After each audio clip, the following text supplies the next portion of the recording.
রাসেল ভাই, আজকে এখন যে ঘটনাটি বলবো এটা আমাদের রাজবাড়ী ফৌজিস টিম যেটা রয়েছে, তো ফৌজিস টিমের যে সজীব আছে, সজীব ঘটনাটি পাঠিয়েছে। কারণ ঘটনাটি ওরই বাড়ির পাশের একটি ঘটনা। তো রাসেল ভাই, এই একটা নাপিত ওখানে মানে যারা চুল কাটার পেশায় নিয়োজিত আছে, না হচ্ছে বিপুলের সাথে ঘটে যায় একটা অদ্ভুত জিনিসটি শেয়ার করবো। তো ঘটনাটি 1986 সালের দিকের ঘটনা। তখন বিপুল মোটামুটি মানে সদ্য চুল কাটার কাজগুলো শিখছিল। তো রাজবাড়িতে যেই কাজীবাধা যে গ্রামটা রয়েছে, এটা আমাদের রাজবাড়ির যে সদর যে থানা এবং পুলিশ লাইনের অত্যন্ত নিকটে। তো ওই পুলিশ লাইন বাজারের কাছে এসে একটা দোকানে সে কাজ শিখতো এবং রাতের বেলা সে বাড়িতে ফিরে যেত। তো রাসেল ভাই, ও যখন বাড়িতে ফিরে যেত, ওর যাওয়ার পথে কিন্তু একটা জায়গা আছে। ওর বাড়িটা মোটামুটি পুলিশ লাইন থেকে 4 কিলোমিটার ভিতরে। যাওয়ার সময় একটা জায়গা আছে, একটা ঝোপ আছে।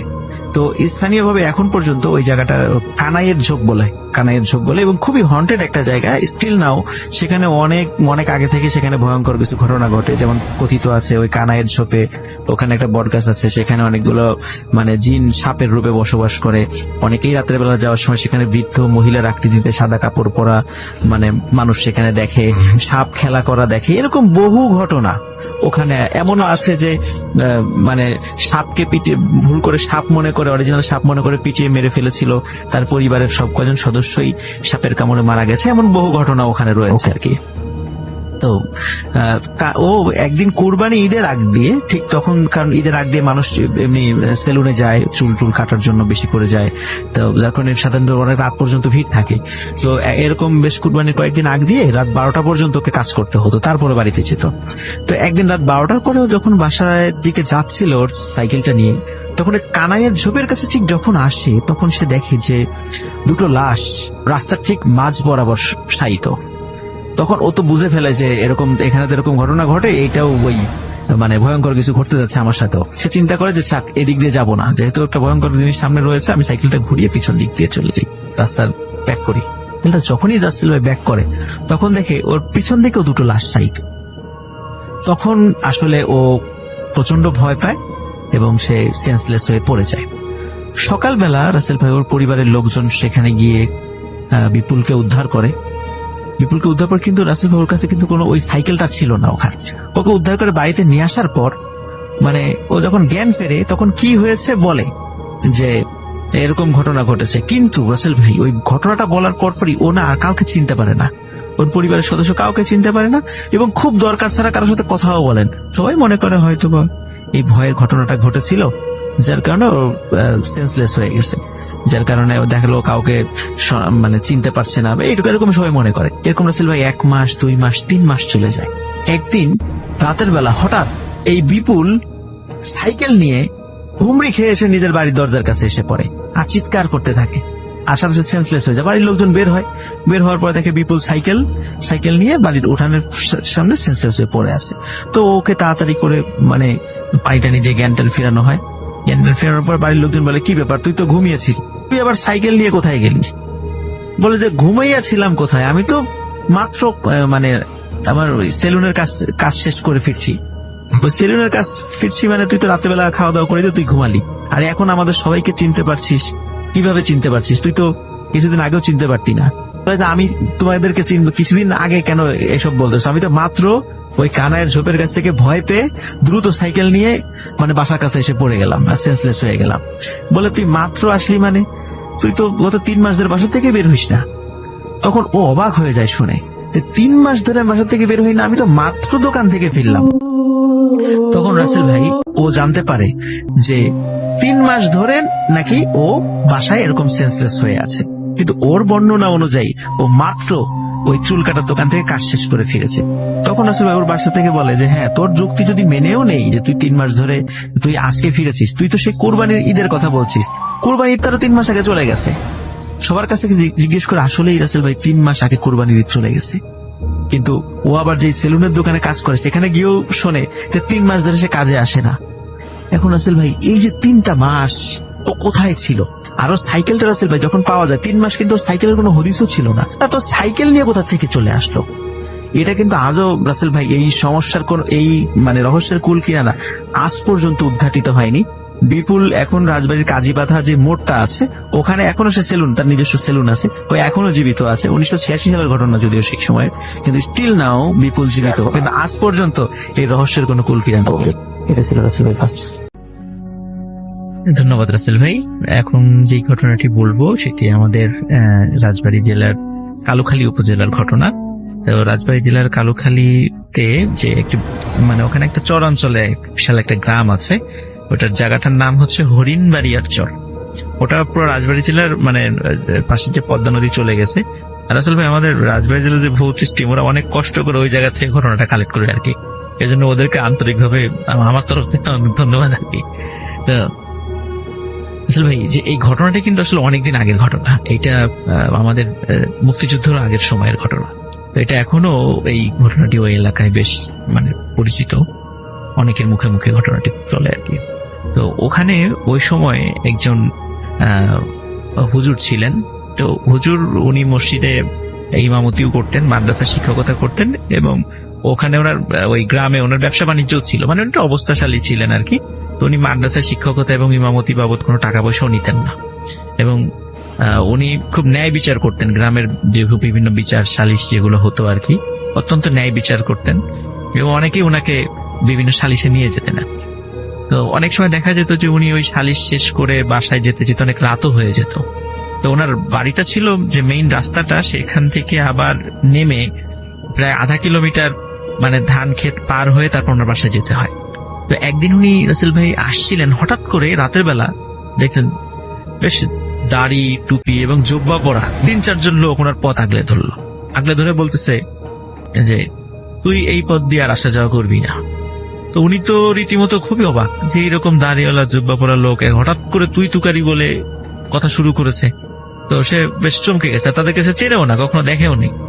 বলে যে এটা তো আমার বাড়িতে যাওয়ার পথ, তা আমি কেন এদিক দিয়ে যাবো না? বলে না, এদিক দিয়ে গেলে আমাদের অসুবিধা হয়, এদিক দিয়ে যাওয়া যাবে না। বলে তাহলে আমি যাবো কোন দিক দিয়ে? বলে যে এদিক দিয়ে যেতে পারবি না, এটা হলো কথা, কোন দিক দিয়ে যাবি আমরা জানি না। এক কথা দুই কথা বেশ কথা কাটাকাটি হয় তাদের সাথে। তখন বলে যে আমি এদিক দিয়েই যাবো, ওই হুজুর বলে আমি এদিক দিয়েই যাবো, তোরা যা পারিস করিস, আমার বাড়িতে যাওয়ার পর আমি তোদেরকে চিনি না, তোরা এই গ্রামেরও লোক না। তখন যাই হোক সে বাড়িতে চলে যায় এবং বাসায় যাওয়ার পর তার স্ত্রীকে সব ঘটনা খুলে বলে। তখন স্ত্রী বলে যে হয়তো এটা অস্বাভাবিক কিছু, কিন্তু উনি বলে যে অস্বাভাবিক কিছু হলেও আল্লাহ তাআলা রহমত আমার উপর আছে, কোরআনের আয়াত পড়ে আমি ফু দেবো, কোনো সমস্যা নেই। রাসূল ভাই উনি যখন তারপরও প্রতিনিয়ত ওই পথ দিয়ে উনি বাড়িতে যাচ্ছিলেন, একদিন একটা বিচার শেষ করে সালিশ শেষ করে আসার পর রাত প্রায় 2টো বেজে যায়।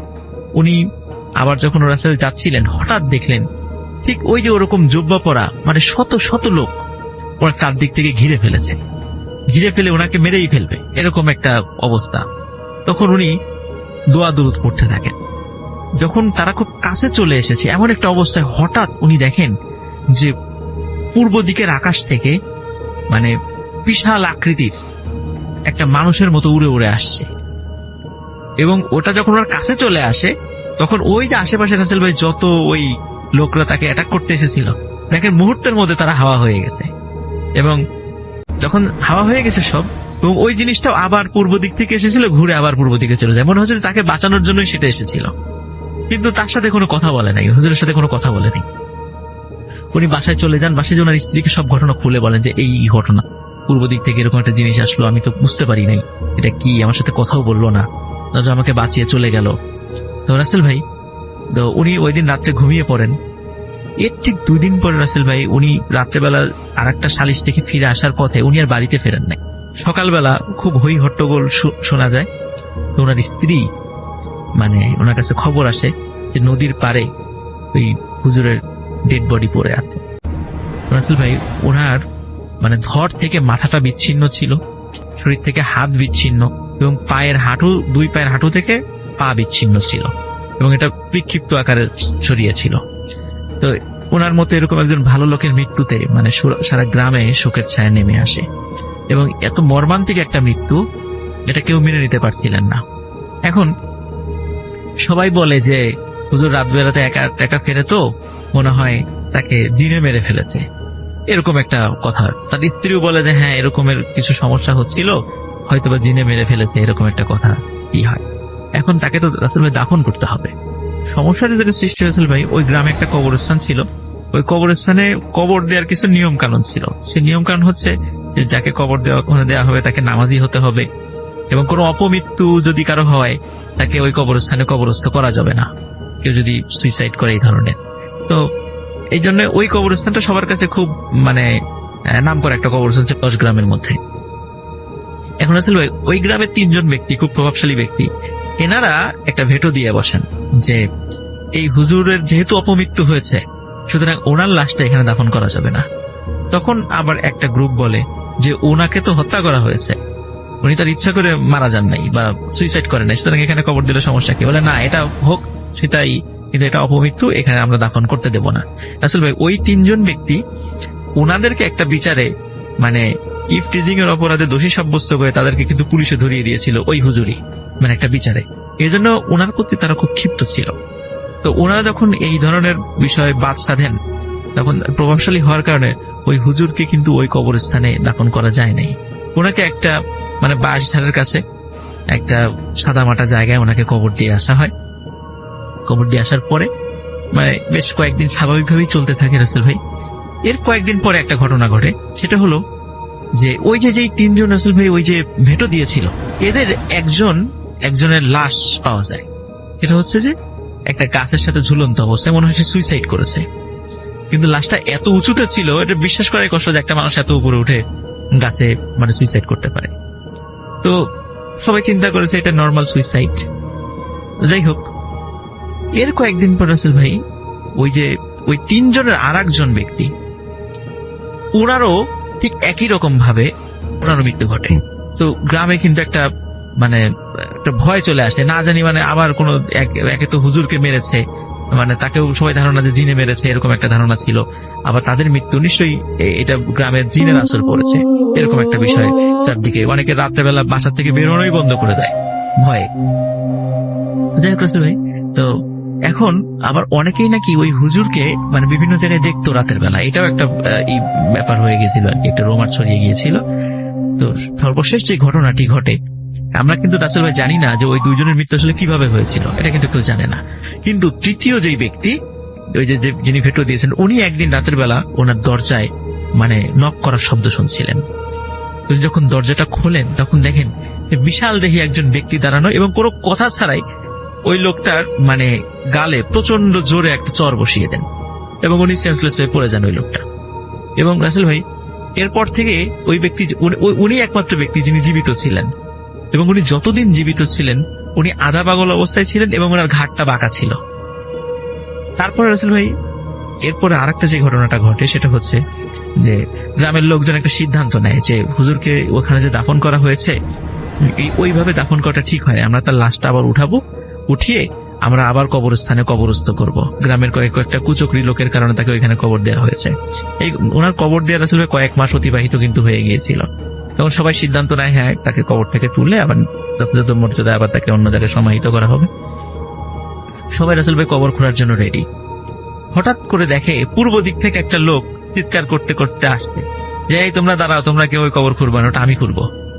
তো সবাই অবাক হয়ে যায়, ওই লোককে কেউ কখনো দেখেও নাই, ওই গ্রামেরও সে লোক না। দেখে যে বিশাল লম্বা দাড়িওয়ালা মানে হুজুর মতো একজন লোক হাতে একটা কোদাল নিয়ে এসছে, এবং উনি গিয়ে কবর খোঁড়া শুরু করেছে।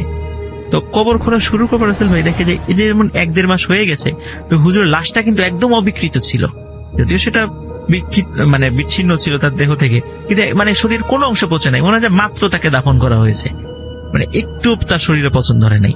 যাই হোক, ওই যে ব্যক্তিটা যিনি কবরটা খুললেন উনি কবর থেকে লাশটা তুলে নিয়ে আসেন, এবং পরবর্তী যে নতুন করে যে কবরটা সেটা ওই ব্যক্তি উনি একাই খুঁড়েছিলেন।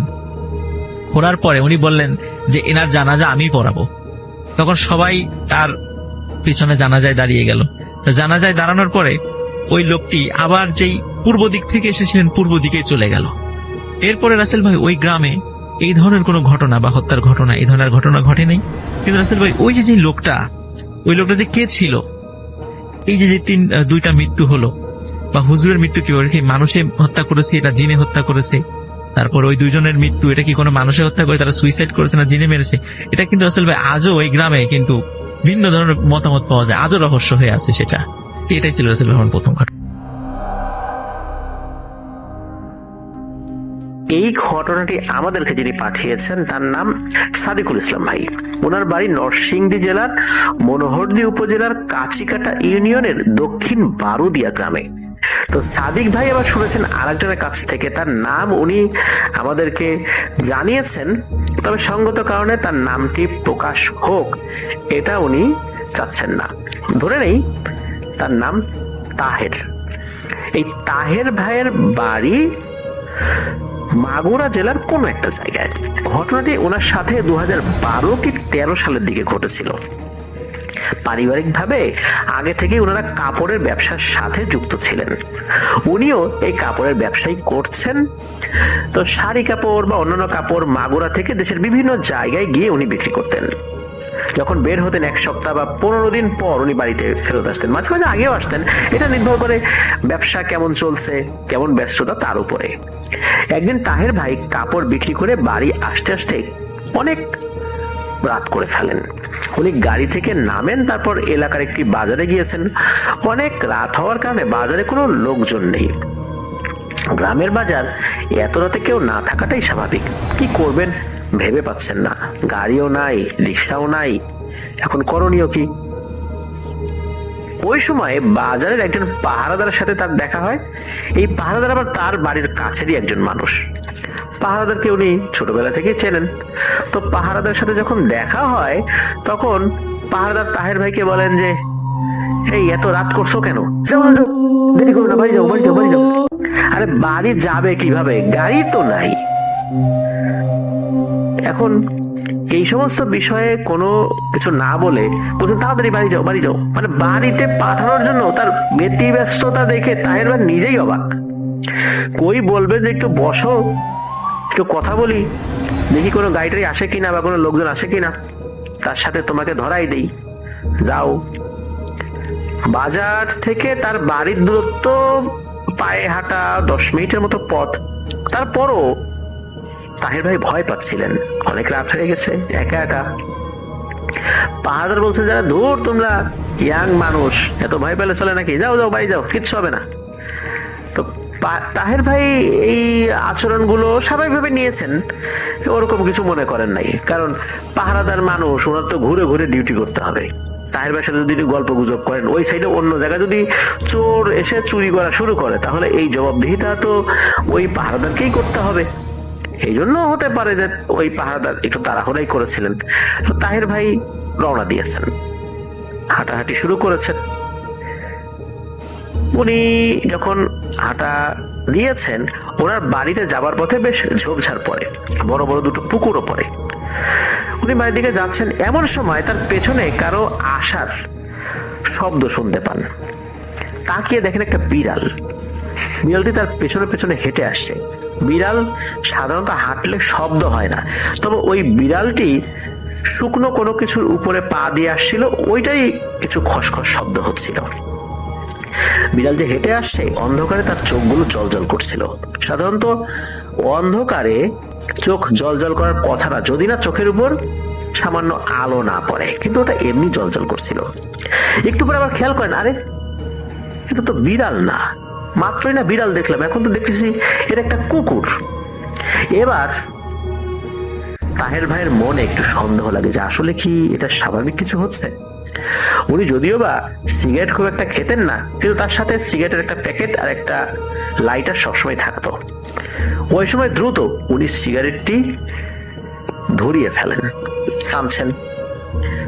চোখের পলকে ওই কুকুরটি মনে হলো একটা সাদা সুন্দর ঘোড়াতে পরিণত হলো। এবার তো তাহের ভাই মারাত্মক ভয় পেয়েছেন, আল্লাহর নাম নিয়ে দিয়েছেন এক দৌড়। ওনার পিছন পেছন ওই ঘোড়াটাও টকবক টকবক করে দৌড়াচ্ছে, ঘোড়ার খুরের আওয়াজও হচ্ছে টকবক টকবক করে। তাহের ভাই খেয়াল করলেন যে ওনার বাড়ির যতটুকু পথ, এই পথ উনি দৌড়াচ্ছেন, কিন্তু রাস্তা শেষ হচ্ছে না। এতক্ষণ তো বাড়িতে চলে আসার কথা।